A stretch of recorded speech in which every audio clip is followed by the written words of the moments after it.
প্ৰিয় ছাত্ৰ ছাত্ৰীসকল জেজেবি মেথ চেনেললৈ তোমালোক সকলোকে স্বাগতম জনাইছো। আজি আমি ক্লাছ 9 এডভান্স মেথছৰ অনুশীলনী 1.3 বাকি থকা প্ৰশ্নকেইটাৰ ওপৰত আলোচনা কৰিম আৰু লাষ্ট ক্লাছত আমাৰ 9 নম্বৰ প্ৰশ্নলৈ হৈ গৈছিল আৰু আজি চাম 10 নম্বৰ প্ৰশ্ন। এতিয়া যুগ্ম অযুগ্ম চিনাক্ত কৰিব দিছে। এতিয়া আমি উদাহৰণ 3 আৰু 5ত পাইছিলো যে যুগ্ম দ্বৈত সংখ্যা এটাৰ শেষত যদি 0 থাকে, শেষৰ অংকটো 0 হলে সংখ্যাটো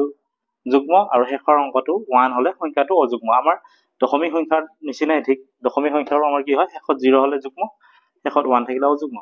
এতিয়া দ্বৈত সংখ্যাবিলাকৰ ক্ষেত্ৰতো একে, ইয়াত শেষত 1 আছে গতিকে এইটো অযুগ্ম,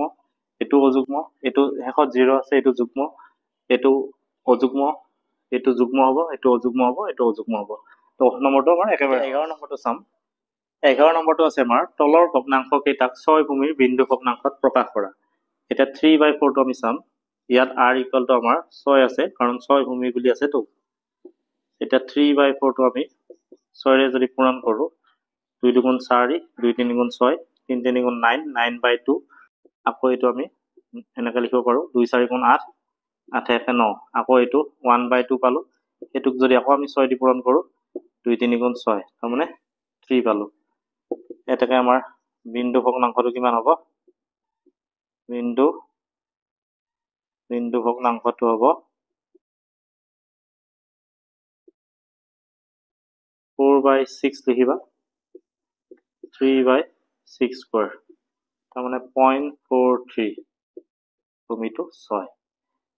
এক নম্বৰটো হৈ গ'ল আমাৰ 2 নম্বৰ 11/16 ইয়াত r ইকুয়াল টু আমি 6 বুলি ল'ম 11/16 এটো যদি 6 ৰে পূৰণ কৰি দিয়া 2 8 গুণ 16 2 3 গুণ 6 11 3 গুণ 33 হ'ব 33/8 আকৌ তুমি এনেকৈ 8 4 গুণ 32 32 এ 33 পাবা আকৌ 1/8 এটো যদি 6 ৰে পূৰণ কৰা 2 4 গুণ 8 2 3 গুণ 6 3/4 পাবা। এনেকৈ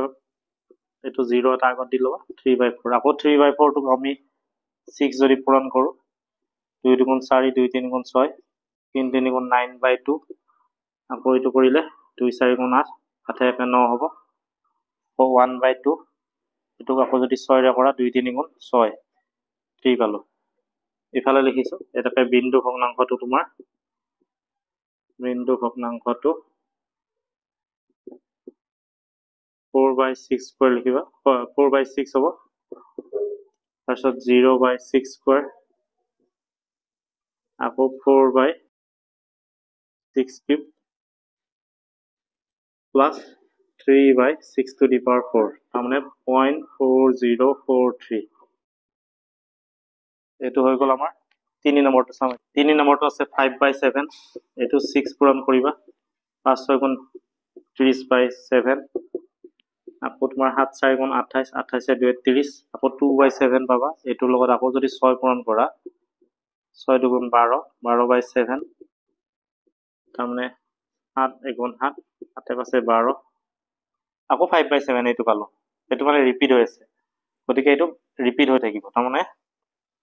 এটাকে বিন্দু ভগ্নাংশটো কিমান হ'ব এনেকৈ হ'ব 4/6 1/6 স্কয়ার আকৌ 4 পাবা আকৌ 1 পাবা এনেকৈ গৈ থাকিব তাৰ মানে 0.4141 এনেকুৱা হৈ থাকিব। এটো মানে ৰিপিট হৈ থাকিব। 3 নম্বৰটো হ'ল। এতিয়া আমি চাম 4 নম্বৰটো। 4 নম্বৰটো আছে আমাৰ 13/16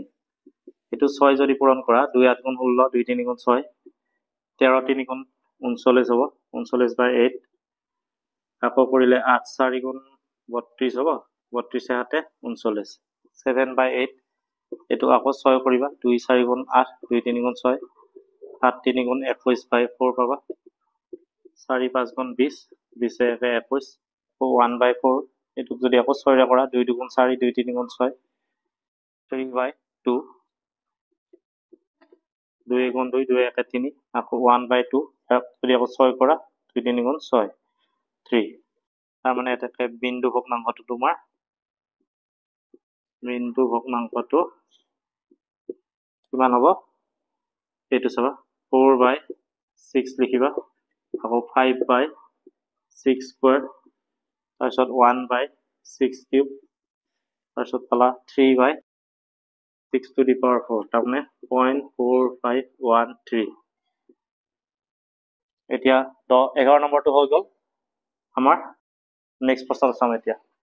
12 নম্বৰটো আছে আমাৰ দশমিক সংখ্যা 214.35 ক 5 ভূমিৰ বিন্দু ভগ্নাংশত প্ৰকাশ কৰা এতিয়া এইটো চাবা 214.35 এইটো আমি এনেকৈ লিখিব পাৰো 214 plus 35 by 100 বুলি লিখিব পাৰো কাটাকাটি কৰিলে 5 7 35 5 20 100 তাৰমানে 214 plus 7 by 20 এইটো লিখিব পাৰো এতিয়া 214 টোক আমি 5 ভূমিলৈ যদি লৈ যাওঁ 214 টো এনেকৈ 5 4 গুণ 20 আৰু 1 নামি আহিব 14 হল 5 2 গুণ 10 10 4 14 আকৌ 5 8 গুণ 40 বাকি 2 5 1 5 5 3 8 তাৰমানে 214 ইকুৱেল টু আমি কেনেকৈ লিখিব পাৰো 1324 ইয়াৰ ভূমিটো 10 হৈ আছে আৰু এইটো তোমাৰ 5 হয় ইয়াৰ ভূমিটো 5 হ'ব এতিয়া আকৌ 0.35 টো আকৌ এইটো পাইছো আমি 7 by 20 এইটোক যেতিয়া আমি 5 ভূমিৰ বিন্দু ভগ্নাংশলৈ লৈ যাওঁ আমি কি কৰিম এগেইন বুলি লিখিম এগেইন r ইকুৱেল টু আমাৰ 5 হৈ আছে এতিয়া 7 by 20 টো আমি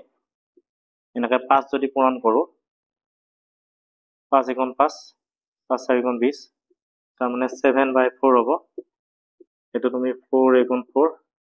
4 আৰু 3 যোগ কৰিলে 7 আকৌ 3 by 4 পালো এইটো মই ওপৰত লিখিছো 3 by 4 ৰ লগত তুমি আকৌ 5 পূৰণ কৰা 3 5 গুণ 15 তলত 4 4 3 গুণ 12 12 3 15 আকৌ 3 by 4 পালো মানে ৰিপিট হৈ থাকিব এটা তোমাৰ আমি এইটো 0.35 টো যদি আমি বিন্দু ভগ্নাংশত প্ৰকাশ কৰো কিমান হ'ব 35 ক বিন্দু ভগ্নাংশত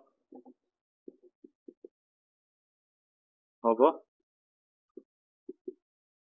1 by 5 3 by 5 square 1 by 5 3 by 5 square আকৌ আমি এইটো পাম নহয় আকৌ আমাৰ 3 by 5 কিউব মানে 3 টো ৰিপিট হৈ থাকিব মানে এইটো 0.133 5 হ'ব এটা আমাৰ 214.35 টো কিমান হ'ব এইটো মানে আমি পালো 214 টো কিমান পালো 1324 পইণ্ট এখানে লিখি দিম 133 এইটো হ'ব ইয়াৰ উত্তৰ গতিকে আমাৰ 12 নম্বৰ প্ৰশ্নটো হৈ গ'ল মানে 1.3 গোটেই প্ৰশ্নকেইটা হৈ গ'ল নেক্সট ক্লাছত আমি দ্বৈত সংখ্যাৰ যোগ আৰু বিয়োগৰ বিষয়ে যোগ বিয়োগ পূৰণ হৰণৰ বিষয়ে আলোচনা কৰিম আৰু ভিডিঅ'টোৰ পৰা যদি উপকৃত হৈছা তেনেহ'লে চেনেলটো ছাবস্ক্ৰাইব কৰিবা আৰু যিমান পাৰি সিমান শ্বেয়াৰ কৰি দিবা